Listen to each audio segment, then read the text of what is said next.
बहुत सारे लोगों के ऐसे सवाल भी आए हैं सर कि हमारी एक लेग में तो बहुत अच्छी चल रही है सर, बी लेग में बड़ा बिजनेस नहीं है और बी लेग को कैसे चलाया जाए। कई बार ऐसा भी होता है सर कि कई बार अपलाइन उसको ज्यादा सपोर्ट नहीं करती है क्योंकि उसका बड़ा बिजनेस हो जाता है, तो वो फिर अपनी सेकंड लेग में लग जाता है। तो जो बड़ी लाइन में कुछ लोग बच जाते हैं जिनकी ए लेग में बड़ा बिजनेस है, वो अपनी बी लेग को कैसे स्टार्ट करे सर, किन चीजों की मदद ले, कैसे बिजनेस को बड़ा करे, सिस्टम को कैसे खड़ा करे सर, वो थोड़ी सी जानकारी दर्शकों को जरूर हम देना चाहेंगे सर।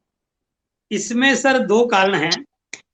पहली चीज तो जो ए लेग बड़ी हुई है वो शायद बहुत सारे लोगों का ऐसा होगा वो उनकी वजह से बड़ी नहीं हुई है।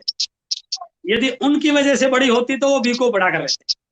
गलती लोगों से ये हो जाती है कि वो एक लेग में भागने की कोशिश करते हैं, और जब आप पूरी तरह से एक लेग में रहेंगे ना, देखो जब आपकी एक लेग बड़ी है और बी लेग छोटी है तो मैक्सिमम लोगों से गलती हो जाती है, वो 24 घंटे 7 दिन हर समय उन्हीं दुखी आत्माओं के बीच में रहते हैं, और उन लोगों को भी क्या लगता है कि हमारे सिवा इनके पास और कुछ नहीं है।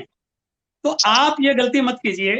भले ही उस बड़ी लेग में आपसे बड़े लेवल के व्यक्ति हैं, बड़ी पिन वाले लीडर हैं, उसमें कोई ना कोई ऐसी जगह जरूर आप ट्रेस कीजिए जहां पर आप वर्किंग कर सके, क्योंकि वहां से आपको एनर्जी मिलेगी, और वो एनर्जी जब आप अपनी सेकंड लेग में ट्रांसफर करेंगे तो आपकी सेकंड लेग बढ़ जाएगी।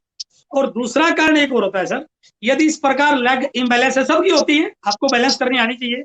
लेग बैलेंसिंग हमारे बिजनेस का सबसे इंपॉर्टेंट पार्ट है। तो आप सर बड़ी लिस्ट क्रिएट कीजिए, और बड़ी लिस्ट के लोगों को कैसे प्लान दिखाया जाए, कैसे फंक्शनों से जोड़ा जाए। जो भी आपका ऊपर अपलाइन है वो आपके साथ वन टू वन तो नहीं कर सकता, लेकिन वो आप इन चीजों में आपकी हेल्प दे सकता है। यदि आप 10 दिन में, 15 दिन में, महीने में 1 घंटा में आपको उनका मिलता है तो आपके बहुत काम का हो सकता है। तो आप एक बड़ी सी लिस्ट क्रिएट कीजिए और डेप्थ में काम करने की आदत डालिए। अभी कुछ समय तक बिजनेस वॉल्यूम को भूल जाइए, आप कितना हो रहा है, आप डेप्थ बिल्ड करने पे काम कीजिए। जिस दिन आपने डेप्थ में थोड़ा सा अच्छा बिजनेस कर दिया, वो डेप्थ ऊपर के सभी लोगों को जगा देगी, और फिर आपका बिजनेस बी लैक का भी बड़ा हो जाएगा। और ये तो उतार चढ़ाव है सर, होता रहता है, बिल्कुल बड़ी हो जाएगी। ये मायूस होने का विषय नहीं है, ये सीखने का और अपने अंदर जोश लाने का विषय कि मैं इसको बड़ा करूंगा। और यदि 1 लाख बड़ी होगी तो सर आपका 90% तो काम हो ही गया ना, तो वो थोड़ा सा रह रहा है। तो ये तो आपके लिए पॉजिटिव बात होनी चाहिए कि कर लेंगे इसको बड़ा। बस हौसला ना गिरे, बड़ी हो जाएगी। हौसला गिरेगा तो बड़ी नहीं हो पाएगी सर।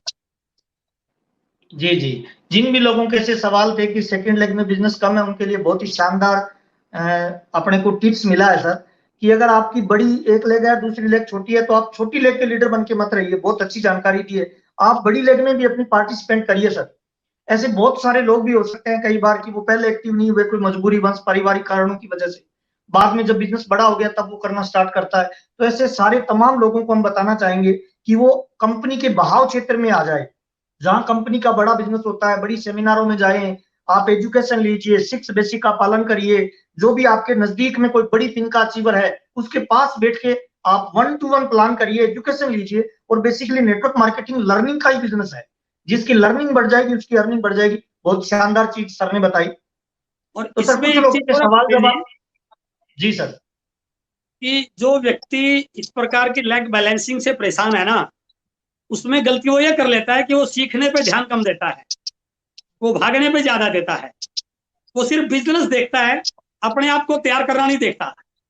जिस दिन उसके 6 बेसिक्स बिल्कुल रट जाएंगे, 8 कोर स्टेप्स उसको कंठस्थ हो जाएंगे, वो, मैं कह रहा हूं कि बहुत सारे लोगों का बिजनेस चलाने वाला लीडर बन सकता है। तो उसको फील्ड में टाइम देने के साथ साथ अपने ऊपर भी टाइम देना चाहिए, क्योंकि यदि आपकी नॉलेज बढ़ गई तो बिजनेस ऑटोमेटिक बढ़ जाएगा।